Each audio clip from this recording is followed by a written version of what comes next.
got it. We're working here. Now, today we're going to be working in our class number 7.1, right? The 7.1, it's the first class of the week, number 7. So we are only 3 classes for finishing the process, right? So today we're going to be working.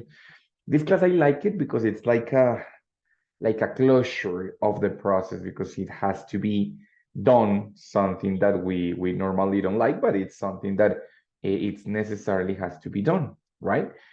In this case, we're going to start with an image, and the image has a text. Ready? I would like you to help me to read the text, and we're going to try to understand you. We're going to try to see if you understand the text or not. Santi, my friend, start with the text until the first period, from the beginning until the first period. Okay. English ain't difficult as y'all think. It is a matter of practicing what ya what you learn. People gotta be aware of the importance of using the language every day. Thank you so much. Thank you so much. I understand that you already understood this question, these expressions, because you read it as they do it, no? So it's y'all. So good, excellent. Majo, go ahead, my dear, complete it. From the start. No, from there, If you want, from the okay, period. okay. If you wanna be fluent, you gotta find someone to talk with, but entirely in English. If I was you, I would take every chance to use the language, whether in casual and formal situations. Exactly, very good. That's right. So in this case, well, I don't know. Did you understand completely the text, the idea of the text, or not? Or probably there is something that you didn't understand. Yes, I did. Okay, Majo understood everything. Santi, what about you, bro? Do you understood everything? Do you understand everything? Not everything, but just the idea. The general idea you did. My idea, yes. Uh-huh.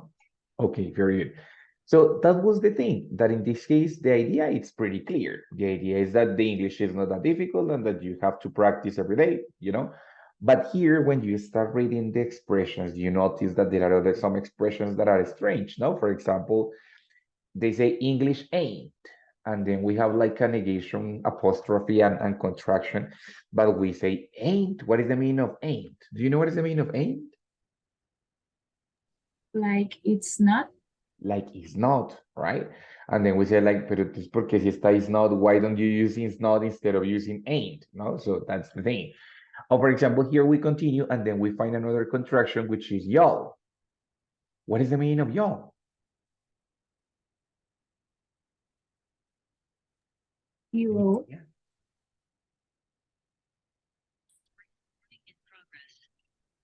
Any ideas? What is the meaning of y'all? You. You all, exactly. Very good. So it's a contraction of you all, no? So we again, also we find this one, which is ya, and then we said, okay, well, if this one is you all, this one is you, and okay, good, excellent, right? And then we find another one, which is gotta, no? So they say, okay, people gotta be, gotta, what is the meaning of gotta? Got to. Yeah, they have got to, which is like necessity or obligation, no? So gotta be aware of the importance of using the language every day. One more time, I say, if you wanna, then it's not gotta, but it's wanna. And then we find like, oh, okay, but I suppose that if this is got to, this one is gonna be want to, right? So of course, wanna be fluent, you gotta find, again, you gotta find someone to talk with, but entirely in English. Huh? And then he said, if I was you, if I was you, if it was you, it doesn't sound right. As far as I know, you was with where, hasta donde yo sabía, you was with where. But then what happened here? Bueno, I don't know, no? Then I said I would take every chance to use the language, whether in casual and formal situations, right?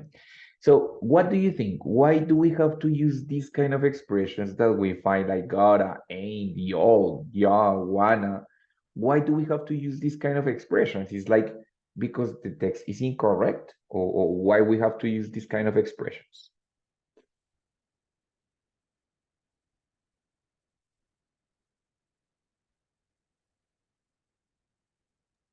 Maybe to simplify the sentences.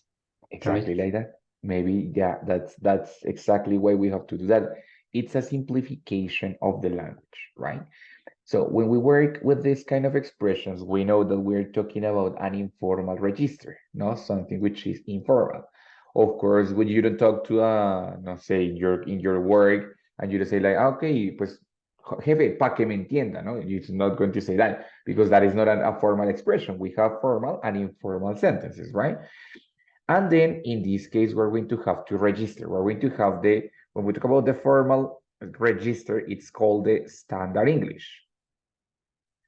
Standard English is the English that we can see in the academic world, probably in the presidential speeches, in a formal way, right? Informal English, which is going to be called slang, right? It's the English that we find in most common situations. Might be daily life, might be in the school between friends, might be like in the everyday today relationships, right?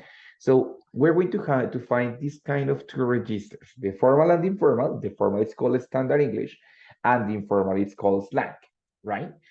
The standard English is the English that we usually learn in the classroom, right? So what we have been learning here in all this time, it's more focused on the standard English because of course what we want, I mean, it's a language class which is focused usually on the standard way to do it, right?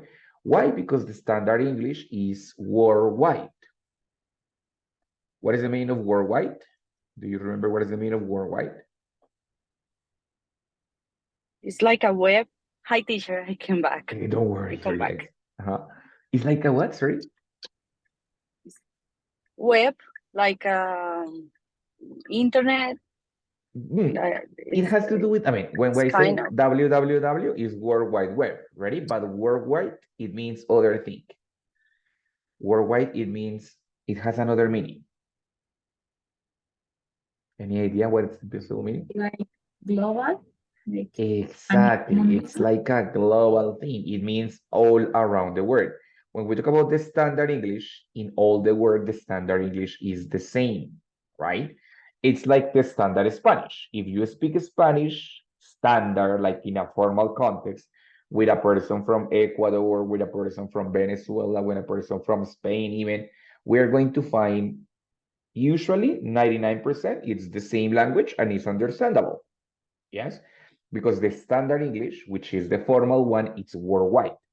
But when we work on the slang or the informal English, that's not worldwide, it's pretty regional. Yeah, so it's pretty regionalized. Sorry, regionalized.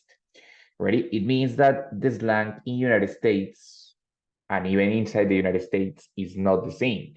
The slang in Los Angeles is not the same as slang in New York. The slang in Florida, it's not the same as slang in London. The slang in Jamaica is not the same as slang in Puerto Rico. The slang in Australia is not the same. It's pretty regionalized, similar as the regionalisms that we have in Spanish. For example, if I talk about like, I don't know, one expression which is tan charro. What do you think it's the meaning of tan charro, Sarita? In Medellin, what is the meaning of when I say, ay, tan charro? It's funny. It's a person that is funny, right? Probably if I find this expression in Mexico, which is also Spanish, it's not the same meaning because it's a slang. So in that case, in the slang, it's pretty regionalized. Yeah, the slang in Bogota is not the same as slang as in Medellin, is not the same as slang as in Santa Marta, is not the same as slang as in Barranquilla, and so on, so on, right? So there are going to be two different kinds of speaking, or two different registers of a language, the slang and the standard. It happens in all the language, in Spanish, in English, in Italian. Yeah, it happens all the time because, of course, we have two different side of a coin, no, like the formal life and the informal life. Ready? Now, when we talk about the informal life, when we focus or when we mention the slang, yeah, it's something which is more flexible and happens things like that. For example, in the rule, in the formal English, we know that when we are talking about the second conditional, if it's verb to be, we know that the rule is if I were, if plus subject plus were. And that's the rule. But it's a strange rule, no? Because the person sometimes confused. But that is according to the standard English. But in the informal English, doesn't happen. If you want to say if I were, if I was, if you were, yeah, in that case, it's pretty flexible and the person is not going to be so worried about what the mistakes that the person made. Yes. This is something that you have to learn or that you have to embrace from the informal English, to forget about your mistakes, to forgive also about your mistakes. It means olvidarlos y perdonarlos, no? So it's part of the past. You continue speaking. When you are speaking normally, well, it's pretty common that we make mistakes. It happens in Spanish too. What we don't have to do is to stop and try to say, no, espera, what, and get nervous because I forgot the auxiliary. No, just continue with the idea and make yourself understood, make yourself clear. Even if it's not with the best grammar, the person is going to understand, and so the slang is going to be very flexible. Now, if you are in a job interview, in a casting, in a job meeting, in a, no sé, school parenting meeting, of course that it's going to have to be a little bit more formal, right? So in that case, you have to take into account more your auxiliaries. You gotta be speaking more carefully, right?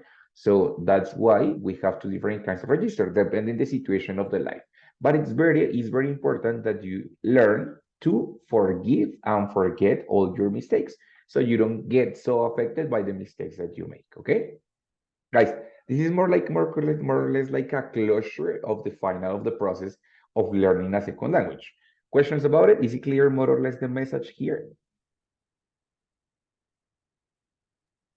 Teacher, for me is clear. Sarita, very good. Maho, Santi, questions about it? No, teacher, it's clear. Thank you. Very good. So wait, basically that's one important message, one important message that you gotta take to your houses in your heads, because it's important. When you are finishing a process, it's important that you remember that language is not going to be perfect. It's always going to have some flaws, some problems, some mistakes, and you just have to let them pass and continue moving on, trying to improve everything. Well, now, taking into account that we're going to have a little bit like a closure of the formal standard English, right? Something that usually has a problem, or that we always make mistakes on, it's on the subject and verb agreement. When we talk about subject and verb agreement, it means that for a singular subject, we have a singular verb. So for a plural subject, of course, that we have a plural verb. Yes? And you said like, but how is the plural verb? ¿Le pongo ese? No, in English, it's not the same, no? When we talk about plural verbs, it's not just putting the S, no? So it depends on the situation, depends on the tense, that sometimes, for example, if it's with the verb to be, I have to be careful if it's is or are, I have to be careful if it's have or has, I have to be careful if it's do or does, no? So, sorry, have or has. So it depends on that. For example, the most common one, what do you think? People is or people are? What do you think?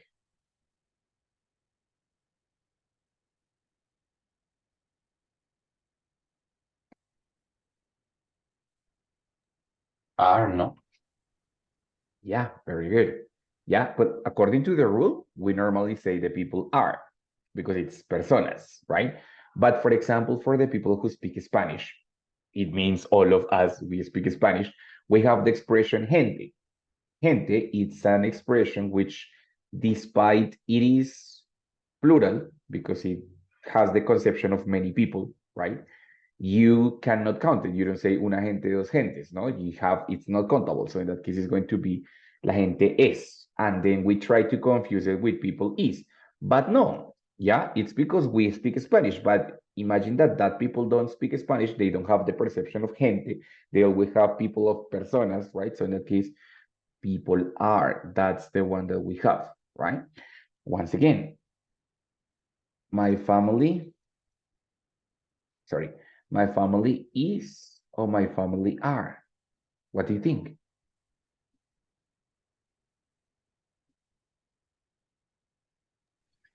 Teacher is. My family is, yes. Yeah, everybody agrees. Of course, my family is, but sometimes we say like, pero si mi familia son como 4 personas. Yeah, but in that case, I just have one family. Yeah, which is composed by 4 people, but it's just one family. Okay, inside the family we have 4 people, but it's only one family. So my family is, right?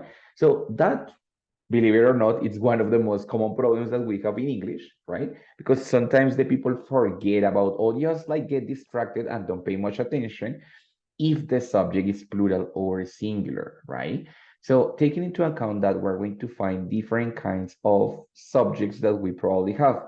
And we're going to try to see if they are usually with verbs in plural or in singular form, right? Look at this. We're going to have these 6 groups of subjects. Ready? First, we have expressions with one, fractions with non-countable nouns, and individual expressions, right? Expressions with one, such as no one, someone, anyone, yes, everyone, right? Fractions with non-countable nouns, 1/3 of the time, 2/4 of the money, 1/2 of the time, so in that case, it's one fraction with one non-countable thing, non-countable noun. For example, time, money, water, so on, so on. And individual expressions like every person, every student, each woman, each man, each teacher, every teacher, so on, so on, right? If you notice, all of the subjects that we're going to have after them, yeah, are going to be singular. So in all of these cases, expressions with one, individual expressions, and fractions with non-countable nouns, the verb is going to be in, what do you think, singular or plural form?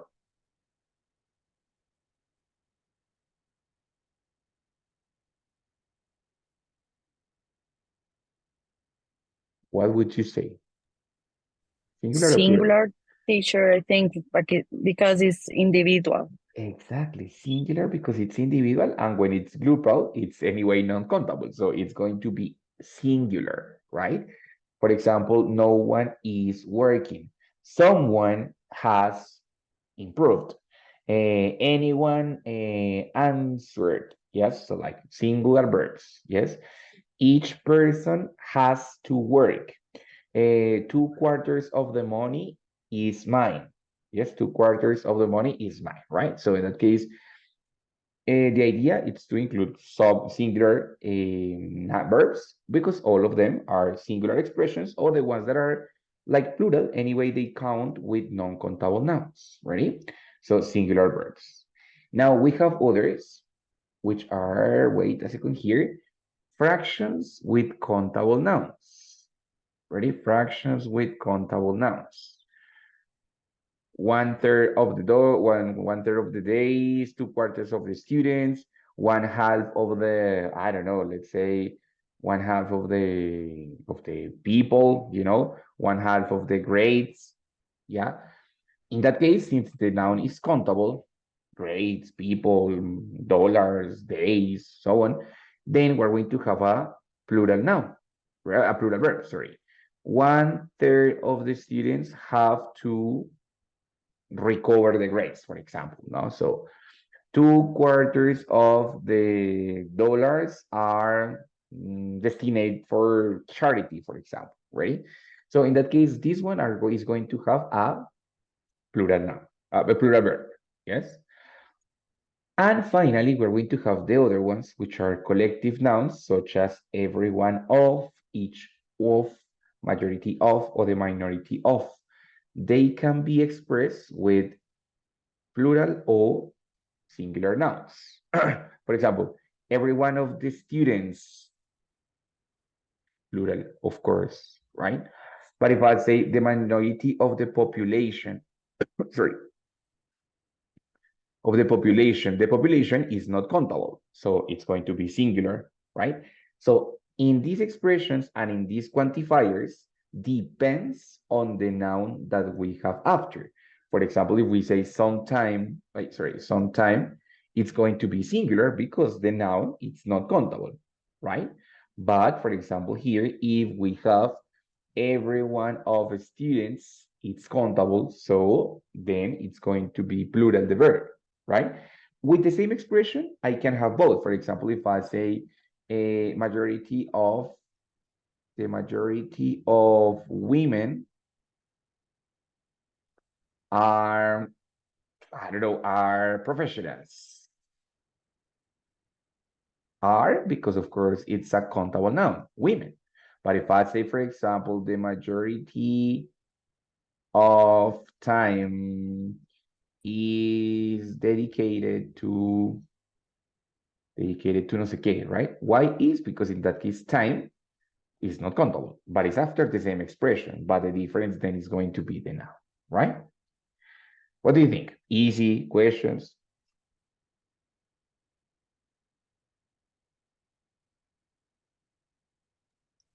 Teacher, we can have that. Can we have that chart? Do you want to make a picture? Yeah, I think. You can make a picture because, well, I don't think want it's to. useful. Yeah. So I wouldn't want to fill you up with unnecessary information. So maybe you can just take a picture of this chart if you want.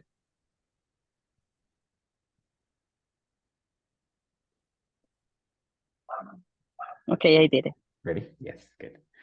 Well, so basically, as I told you, this is more focused on the standard English, that it's necessarily correct, that is necessarily like, like very correct. It doesn't have the flexibility that the slang has.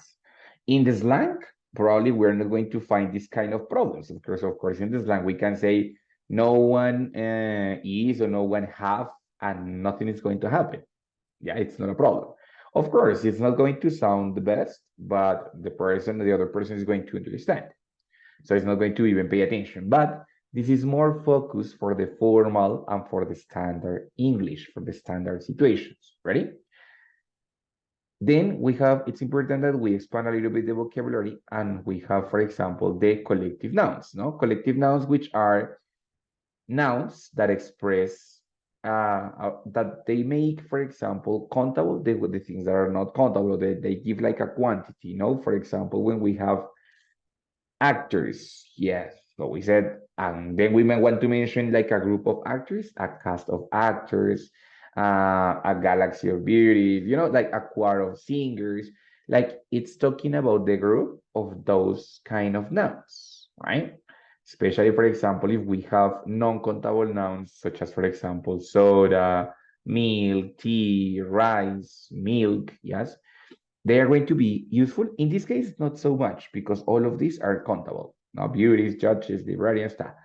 The same with in this case with the animals, no? So, but when we have the things and there are non-countable things, these collective nouns are going to be more useful because they can transform the non-countable noun into a countable noun, right? So, for example, I don't say a milk or 2 meals or 3 meals, but I can say 1 bottle, 2 bottles, 3 bottles, or 4 bottles of milk. So they transform something which is not countable into something that is countable, if I want to do it, right? If not, but it's not necessary. I can only use, for example, the milk is pretty expensive without the collective noun, and it's going to be singular because it's not countable. But then if I change it and I say, for example, 20 bottles of milk, yeah, in that case, I would say enough for my family. What do you think? Since it's milk, it's is or are?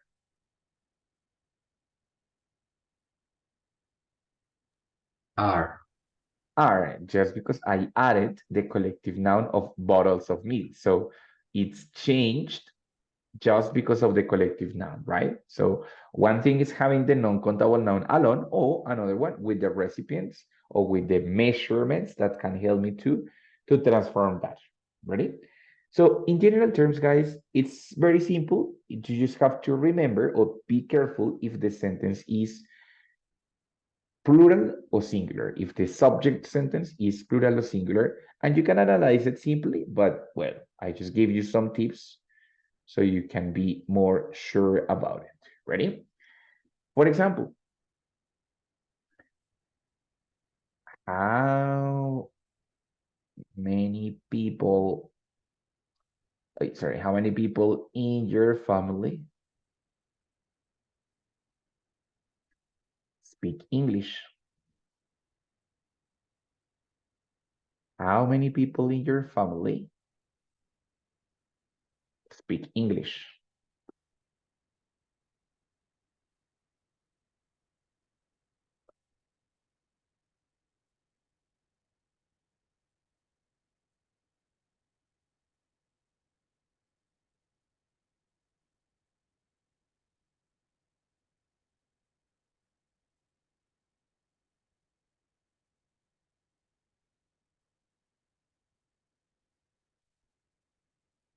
How many people in your family speak English?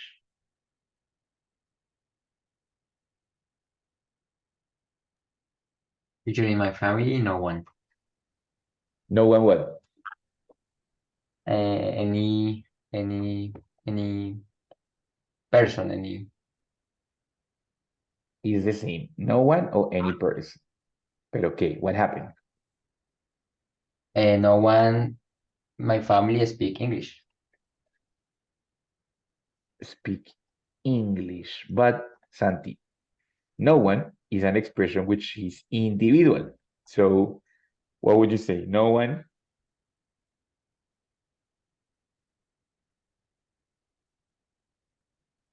Speak is right?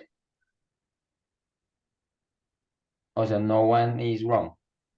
No one is correct. The one that is wrong actually is not wrong, it's just a little bit mistaken. It's the verb. Because remember, no one is singular. So the verb has to be singular.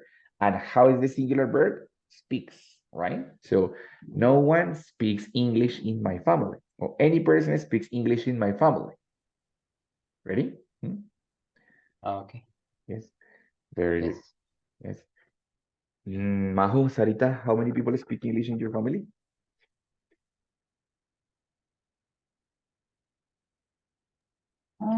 In my family, some of the members speak English. My father and my older sister, and me. Ooh. Very good. So she says some of the members. If I say some people, plural, some of the members, also plural. So in that case, speak. That case is not necessarily S because as he didn't say any, she didn't use anyone or any person or no one. She used a quantifier, but followed by a plural noun. So the verb is going to be plural. No? So some of the members speak English. Muy bien, Majo. Great. Excellent. Sarita, what about you? Mm, In my family, the majority of members speak English. The majority of members. So the majority of could be singular or plural, but she uses members, which makes the sentence plural. So majority of the members speak English. Muy bien, very good, excellent. Yes. So careful. In those cases is where you have to be careful about it, right? What about if I change a little bit the question and I say, for example, well, how many people that you know, how many people that you know, how many people that you know speak French? How many people that you know speak French?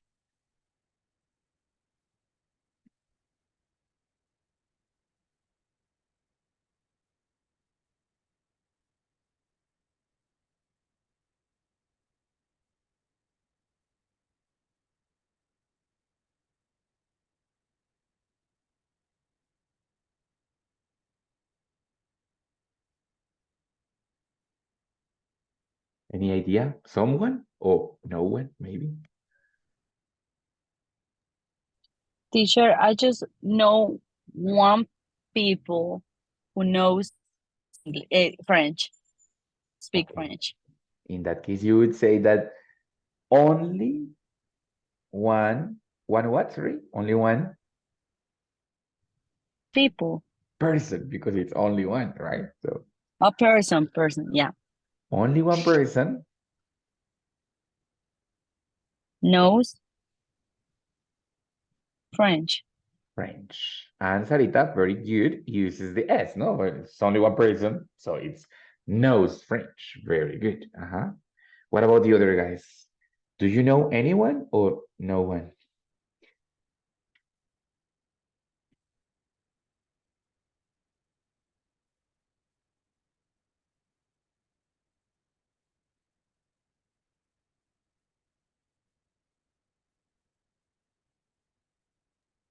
Teacher, can I use like none of the people I know don't Of course. speaking French?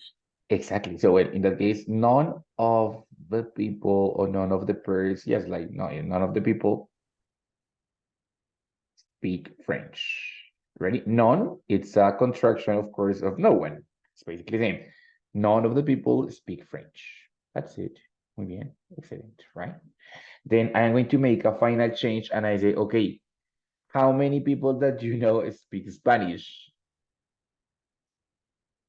How many people that you know speak Spanish?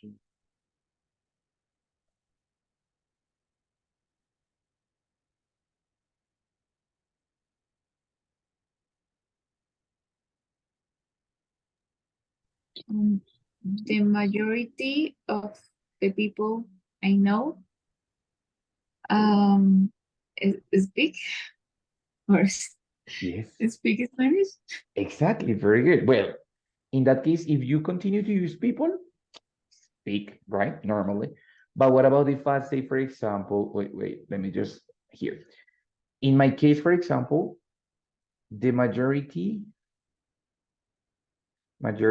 of people, oh, sorry, of the population, the majority of the population I know speaks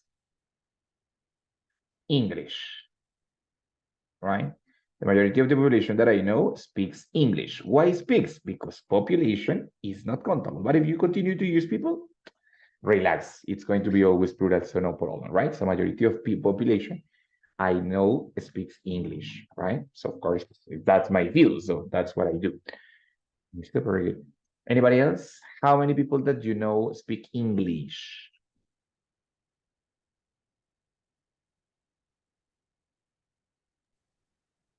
Teacher, all the people I know speak Spanish. Yeah, speak Spanish. Exactly. All people I know speak Spanish, right? Muy bien, perfect. That's it, right? Guys, in that case, we can have also fractions or percentages, no? For example, if I say, for example, let's say 4/5,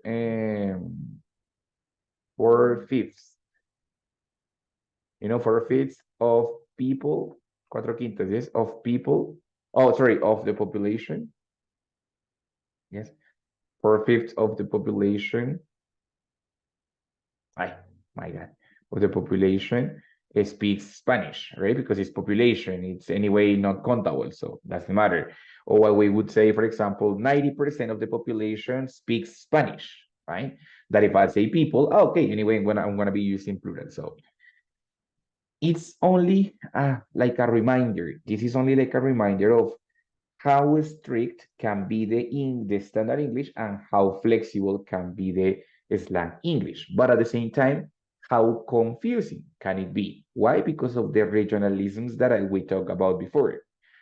It's difficult to understand the slang. It's easy to speak because you don't have to worry about the expressions that you use, but it's difficult to understand because they use a lot of different idiomatic expressions, that is what it makes it difficult for us as immigrants to understand the English people or the Americans, right?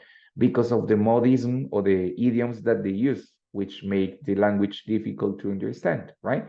It's not so much the speed, it's not so much that we don't understand or that we are bad at speaking English, is that the people use a lot of idioms. Idioms are idiomatic expressions. It means expressions that we use every day and they are not easy to understand, right? Clear more or less, guys? Yes, like what's like, how can you identify one or the other register of language?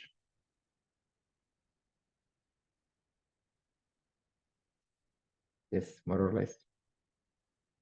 It's clear, teacher. Okay, got it.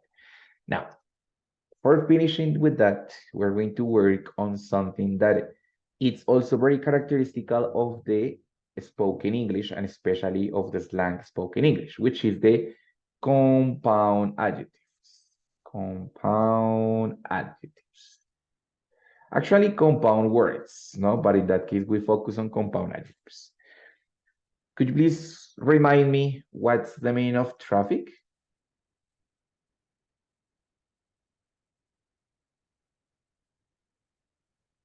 Do you remember what is the meaning of traffic? Taco. Tráfico, right? That's it, right? And what about if I say light? What's the meaning of light?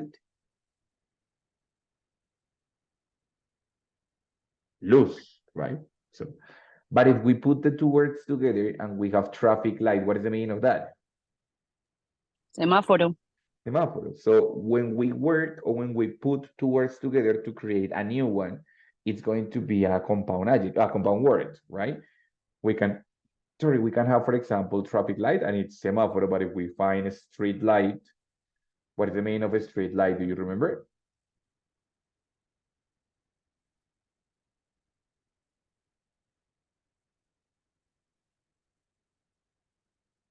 Any idea what is the meaning of a street light?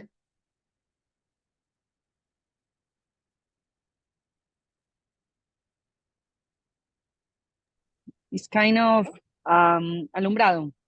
Yeah, exactly. So it's, like the light that it's in the street, no? So it's literally the light, the light pole that it's on the street. Sorry, bueno, más o menos, no? So that's it. Yes. In that case, I'm using two words to create a new one, right? So that this is kind of the compound words. And those compound words can be nouns, like this one, compound nouns, but also they can be adjectives, characteristics. For example, we have the adjective well, and we can put it together with the adjective dressed. And what is the meaning of well dressed?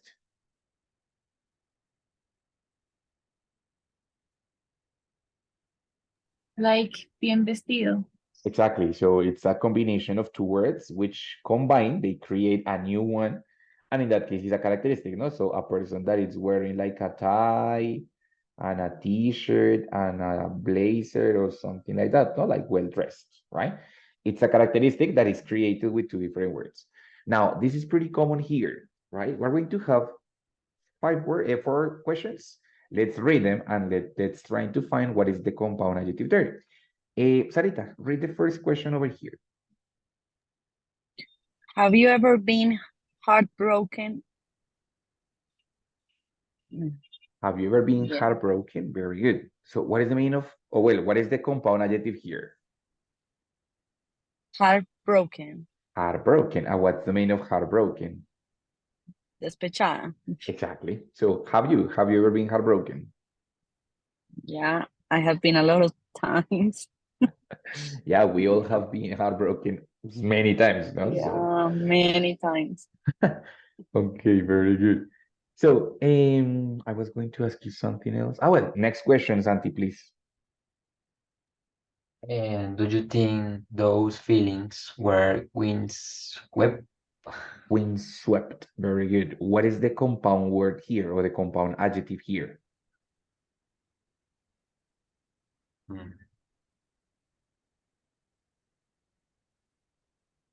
Those? No. Windswept. What is the compound adjective here? What do you think?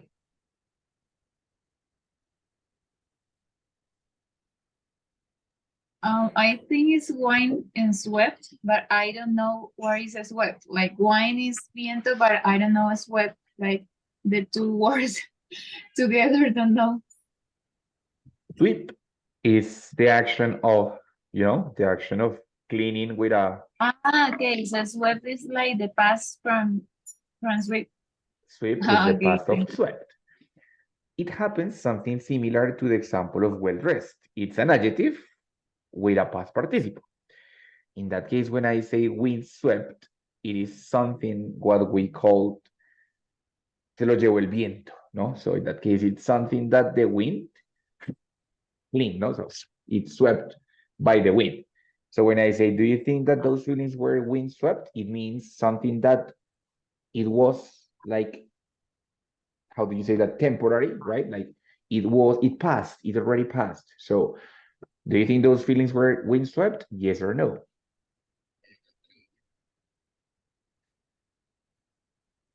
The feelings of being heartbroken.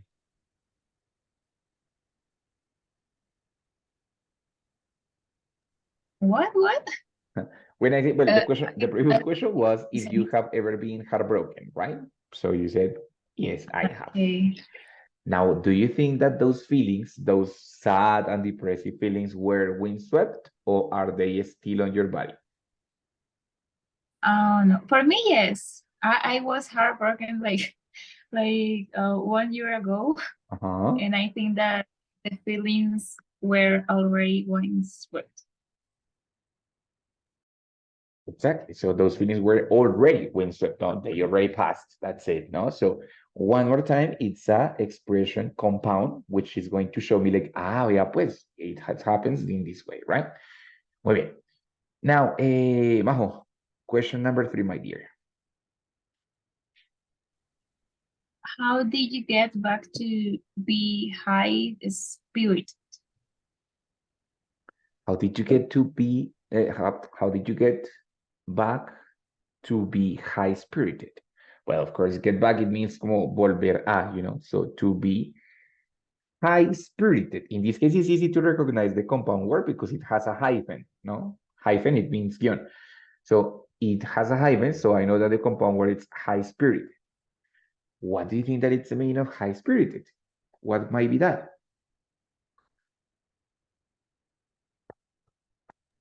You told us the other day about that, and it's like being with the vibrations high, like in peace, like yes, like Exactly, that's it. exactly like that.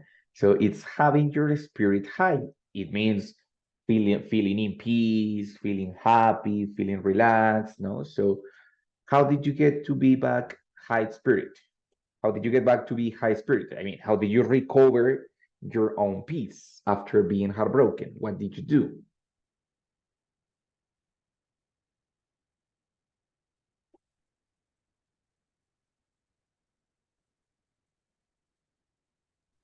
Me o Well, cualquiera. yes, any person, nobody. Okay, I'm gonna let my other partners to. Okay. Okay, well, good. So how can you recover your own person after feeling heartbroken, after feeling depressed? What activities can you do to be high spirited again? Teacher, for me, I think I do what I like. The things that I couldn't do when I was in my relationship or being with my friends or stay at home with my family or yeah, doing things that I couldn't do before, Exactly, like that's and I very like good. it. Yeah, usually that's what people do, no? Like it's pretty typical that the people do what they couldn't do when they were in the relationship. So probably you like dance, but he didn't like it. So then you start going to dance more frequently, you know, to recover that. Mhm. Very good. And the final question, I'm going to read it because it's kind of strange. It's what was outstriking, here it's a hyphen, striking from that person. Out, it's like inspiring, ready? And when I say outstriking, it means something that calls me that, right? So when I say outstriking, yeah, it's something that takes my breath away, you know? So the most impressive thing of the person, outstriking, right? So outstriking. So, for example, you could say, teacher, the personality of her personality was striking, or I don't know, his intelligence was striking, and so on, so on, right? So, what I want to mention, or what I want to show you with these 4 questions, is that in English, it's pretty common that we put 2 words together to build a new word, right? It happens with the phrasal verbs, it happens with the compound words, it happens with the compound adjectives, ready? And every time that we do that, it's easy to understand the word if you separate the 2 parts and then you try to understand what it possibly means, right? It can happen in this case with different forms. First, it can be an adjective plus a noun, like for example, absent-minded, high-spirited, long-winded, soft-hearted. It can be an adverb and a past participle, well-dressed, highly acclaimed, widely respected. They are easy to understand, right? And they can be also, for example, adjective plus a noun or plus a present participle, o sea, ing. For example, easygoing, forward-thinking, thought-provoking, right? So we're going to have these kind of constructions in order to create compound adjectives, especially compound adjectives. Ready? For example, let's read the examples over here. Santi, my friend, read the example that is in red here. I need to sleep at least 8 hours to feel well rested. To feel well rested. Here you have well rested. What's the meaning of well rested? Buen descanso. Ya, o sea, como para sentirme bien descansado, ¿no? So like completely rested, right? Using an adverb and then a past participle, well rested, right? Majo, read the next one that it's in green over here.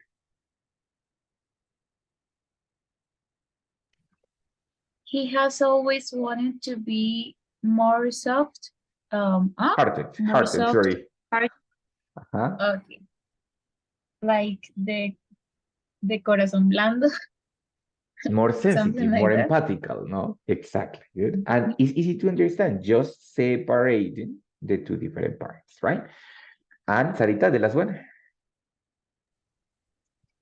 He looks like the best dressed person here.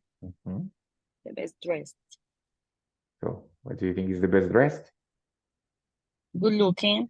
Good looking, right? So, and it's in this case, the best dressed person here. So some of these ones are going to be possible to be included as a comparative, or in this case, superlative, no? The best dressed, that it comes, sorry, from well dressed, I can have the best dressed, yes? So it can be also introduced as a comparative or superlative expression, yes? Let's see some of them, and then you tell me what do you think it's the meaning of that.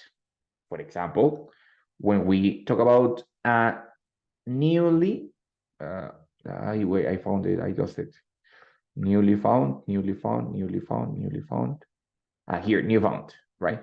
So it's a new found fossil. What do you think it means, new found fossil? Como recién descubierto. Exactly, no? So it's a characteristic that it was new or recently found. Muy bien, right? If I have something, especially in this case, cookies, which were made at home, how can I say, or what is the characteristic of those cookies? They were made in my house. They were not bought in a pastry. They were made in my house. They were homemade. They were homemade. Very good. So the 2 words, no? Homemade, yeah. Exactly, homemade. Homemade cookies, homemade art, homemade whatever, no? Muy bien. If I have something which is from the beginning of the day until the end of the day, it's a activity. What do you think? It's a what? Dialogue. day long, right? Very good. So it's a day long activity. It means all day long, o sea, all complete, right? If I have a person who gets sick on an airplane, air sick. air sick, no? So it's a person that gets air sick. If it's in the boat, it's a person that gets seasick, no? So it means compound words, no? Air sick, seasick, right? If it is a text that I read with my hands, I didn't type it, I read it with my hands. So Handwriting. handwritten, very good. So it's a text that is handwritten, right? Yeah, okay. If it is a something, could be a smell, could be a virus that is transported by the air.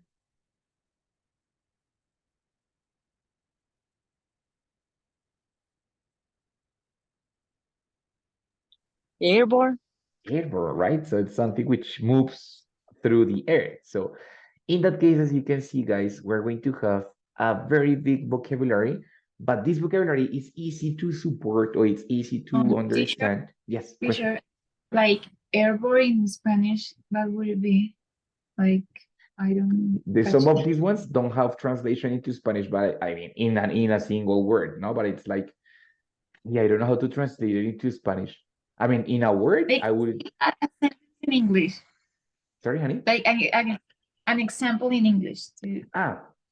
For example, the coronavirus was a sickness, an airborne sickness, right? So because it was transported through the air. Oh, okay. Yeah. Okay. Okay. Oh, well, I don't know. For example, some people detected the smoke, the fire through airborne signals. Or for example, like, for the smell, airborne signals, it means something that was transported through the air. Ready? Got it?